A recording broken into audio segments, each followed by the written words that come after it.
નમસ્કાર વિદ્યાર્થી મિત્રો, નવા વિડીયોમાં આપનું હાર્દિક સ્વાગત કરું છું. આપણે ગયા વિડીયોમાં દાખલા નંબર 4 જોયો હતો. આ વિડીયોમાં આપણે શીખશું દાખલા નંબર 5. જોઈએ, મેં કાલે કીધું હતું એ પ્રમાણે જ દાખલાની શરૂઆત હંમેશાની માટે આપણે ફોર્મેટથી જ કરશું. એટલે હું અહીંયા આન્સર લખું છું, જોઈ. બરાબર, સૌથી પહેલા આપણે રકમ જોઈ લઈએ. ભાઈ, રકમમાં શું કહેવા માંગે છે?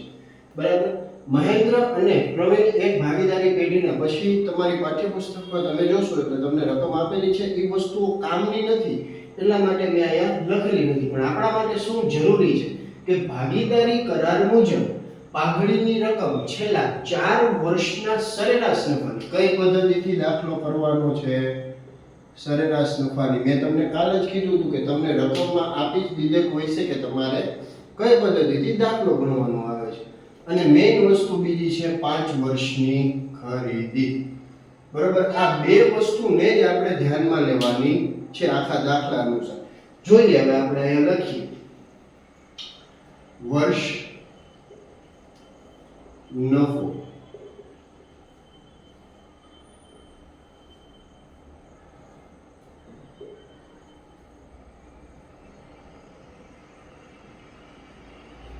બે 2013-14 થી લઈને 2016-17 સુધી આપણને સાલ આપેલી છે, વર્ષો આપેલા છે.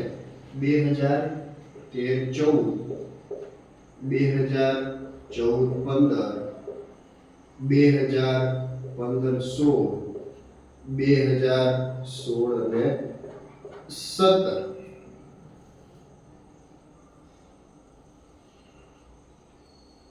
નફો કેટલો આપેલો છે આપણને? 60,000 રૂપિયા, પછી 80,000 રૂપિયા, પછી કૌંસમાં 20,000 રૂપિયા અને એના પછી 30,000 રૂપિયા. હવે તમને પ્રશ્ન થાય કે સાહેબ, હવે દર વખતે આપણે જોયું, આગલા વિડીયોમાં પણ આપણે જોયું, અત્યારે પણ આપણે જોયું, બધાય નફા અહીંયા કૌંસમાં નથી આપેલા. આ કેમ અહીંયા કૌંસમાં આપેલું છે? હવે કૌંસમાં આપેલું હોય ને મિત્રો, એ આપણા માટે ખોટ કહેવાય. શું કહેવાય? ખોટ કહેવાય. એટલે આપણે અહીંયા લખી નાખવાનું ખોટ. આપણે આ બધાયનો જે સરવાળો કરશું આ ત્રણનો, એ સરવાળામાંથી આપણે આને માઈનસ કરવાનું આવશે. શું કરવાનું આવશે? માઈનસ. આપણે કરીએ સરવાળો. સરવાળો તમારી બધાય પાસે કેલ્ક્યુલેટર હશે, ધ્યાનથી લઈને બેસો. અને જો જેટલી વધારે કેલ્ક્યુલેટરમાં પ્રેક્ટિસ કરશો એટલું તમારા માટે ખૂબ સરસ રહેશે. બરાબર, કેટલા આપ્યા છે? 60,000 પ્લસ 80,000 પ્લસ 30,000 માઈનસ 20,000. કેટલો આવ્યો જવાબ? 1,50,000 તમારે જવાબ આવશે. તો અહીંયા આપણે કેટલા લખશું? 1,50,000. બરોબર, કુલ નફો આપણને કેટલો મળ્યો? 1,50,000. ત્યારબાદ મેં તમને કાલ જ એક સૂત્ર કીધું હતું. એ સૂત્ર તમે મિત્રો ખાસ પાકું કરજો. ખાસ એટલે ખાસ એ સૂત્રની તમારે જરૂરિયાત પડશે. શું હતું સૂત્ર? કુલ સરેરાશ નફો, કુલ સરેરાશ નફો બરાબર કુલ નફો છેદમાં વર્ષોની સંખ્યા. કુલ નફો આપણને કેટલો મળેલો છે મિત્રો? 1.5 લાખ મળેલો છે. કેટલો મળેલો છે? 1.5 લાખ. 1.5 લાખ એને ભાઈના કેટલા વર્ષો આપેલા છે? 1, 2, 3, 4. કેટલા આપેલા છે? 4. 15 ચોખ્ખું ને 60 એ રીતના એવું નહીં કરું. ભાઈના 4 કરીએ એટલે આપણને કેટલો મળશે? 37,500. કેટલો મળ્યો? 37,500. અહીંયા આપણને સરેરાશ નફો મળે છે 37,500. હવે આપણને કીધું છે કે પાઘડીની રકમ, પાઘડીની કિંમત આપણે ગોતવાની રહેશે. હવે પાઘડીની કિંમત માટે તમને બધાયને મિત્રો ખ્યાલ છે કે પાઘડીની કિંમત માટે આપણે ખરીદીના વર્ષોની જરૂર પડશે, કારણ કે સૂત્રમાં જે આવે છે. એટલે જોઈએ, પાઘડીનું સૂત્ર શું છે? પાઘડી બરાબર સરેરાશ નફો, સરેરાશ નફો ગુણ્યા ખરીદીના વર્ષોની સંખ્યા. સરેરાશ નફો આપણને કેટલો મળ્યો છે મિત્રો? 37,500. 37,500 આ એને ગુણ્યા ખરીદીના વર્ષો આપણને કેટલા કીધા છે? 5. કેટલા કીધા છે? 5. આપણે ગણતરી કરીએ તો કેટલા આવે છે જોઈએ. 37,500 ગુણ્યા 5 1,87,500. કેટલો જવાબ આવશે મિત્રો આ દાખલાનો? 1,87,500. છેલ્લી ગણતરી આપણને મળી 1,87,500.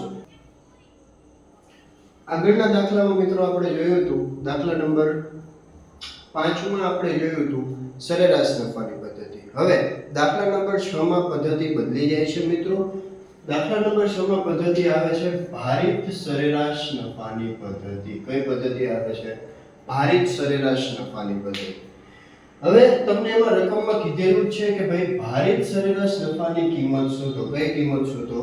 ભારિત સરેરાશ નફાની. પણ માની લ્યો કે ઇન ધ સેન્સ કે ભાઈ તમને ન કહેવામાં આવ્યું કે કઈ પદ્ધતિથી દાખલો ગણવાનો છે.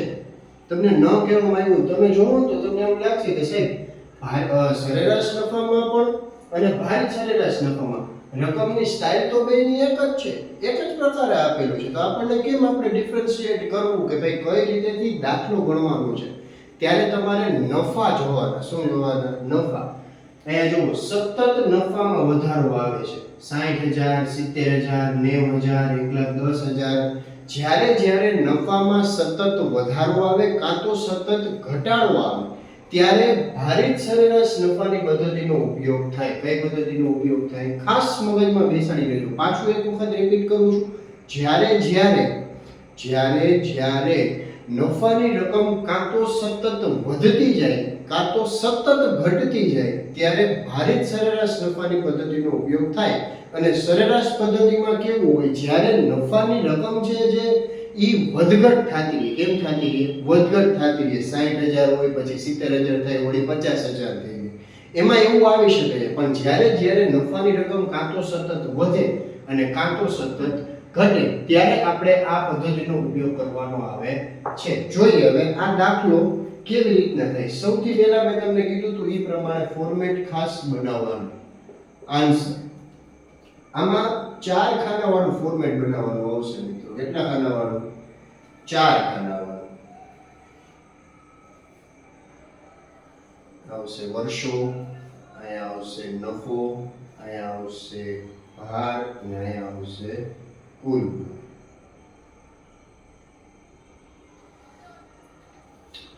અહીંયા આવશે વર્ષ, અહીંયા આવશે નફો, અહીંયા આવશે ભાર અને અહીંયા આવશે ભારિત નફો. ભારિત નફો. સૌથી પહેલા કઈ સાલ આપેલી છે? આ બે વસ્તુ બેઠે બેઠી પહેલા અહીંયા લખી નાખવાની મિત્રો. એમાં કોઈ જાતનો સવાલ નથી. આ બે વસ્તુ બેઠે બેઠી પહેલા અહીંયા લખી નાખવાની. 2012-13 થી સોરી 2013-14 થી ચાલુ થાય છે વર્ષ. 2014-15, 2015-16 અને 2016-17.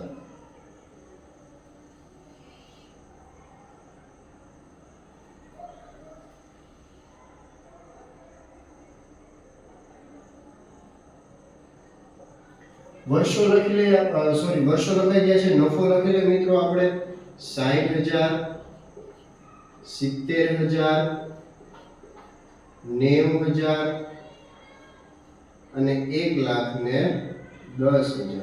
હવે આપણે સરેરાશ નફામાં કેવું કરતા? આ જે નફો આપેલો છે એનો જ આપણે સરવાળો કરી નાખતા. પણ આ પદ્ધતિમાં જે નફો આપેલો છે એનો સરવાળો થશે નહીં. અહીંયા લખવાનું આવશે, ભારમાં લખવાનું આવશે 1, 2, 3 અને 4.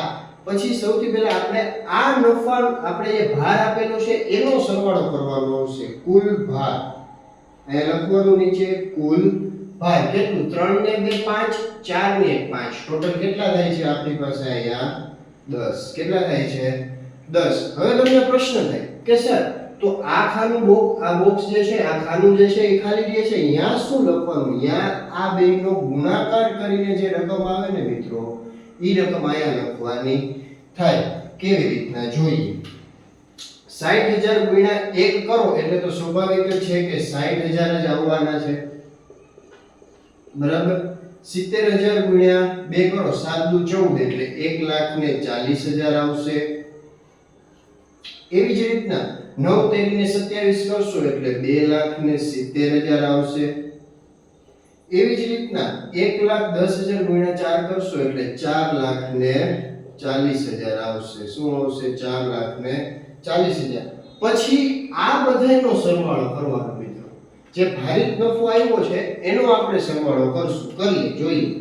60000 પ્લસ 1,40,000 પ્લસ 2,70,000 પ્લસ 4,40,000 કેટલા આવે છે? 9,10,000 એવો ટોટલ આવશે મિત્રો. પહેલા અહીંયા લખવાનું કુલ ભારિત નફો. કુલ ભારિત નફો આપણે સરવાળો કેટલો મળ્યો? 9,10,000 રૂપિયા. કેટલો મળ્યો? 9,10,000. જેમ ઓલા આગલામાં સૂત્ર હતું એમ આમાં પણ સૂત્ર છે. જોઈએ શું સૂત્ર છે? કુલ ભારિત નફો, કુલ ભારિત સરેરાશ નફો બરાબર. કયો જી શું આવશે? કુલ ભારિત નફો, કુલ ભારિત નફો એના છેદમાં કુલ ભાર. શું આવશે? કુલ ભારિત નફો એના છેદમાં કુલ ભાર. કુલ ભારિત નફો આપણને કેટલો મળ્યો છે મિત્રો? 9,10,000. તો અહીંયા પર શું? 9,10,000. કુલ ભાર આપણી પાસે કેટલો આવ્યો છે મિત્રો? ભાગ્યા 10. કેટલા આવશે? 10. તો સ્વાભાવિક છે કે આપણે અહીંયા ખબર પડી જ જવી જોઈએ કે 51,000 જવાબ આવે. કેટલો જવાબ આવે? 51,000. રેડી? આપણને કુલ ભારિત નફો કેટલો મળ્યો મિત્રો? 91,000. આપણને પાઘડીની કિંમત ગોતવાની કીધી નથી. માત્ર ને માત્ર આપણને ભારિત સરેરાશ નફાની કિંમત જ ગોતવાની કીધી છે, જે આપણે ગોતી લીધી. માટે દાખલો અહીંયા થાય છે પૂરો. અને વિડિયોના અંતમાં હું તમને તમારો આભાર માનવા માંગુ છું. અને જો મારા વિડિયોઝ તમને ગમતા હોય તો સારી કોમેન્ટ કરો, વિડિયોને શેર કરો અને ચેનલને સબસ્ક્રાઇબ કરી અને વિડિયોને લાઈક કરો.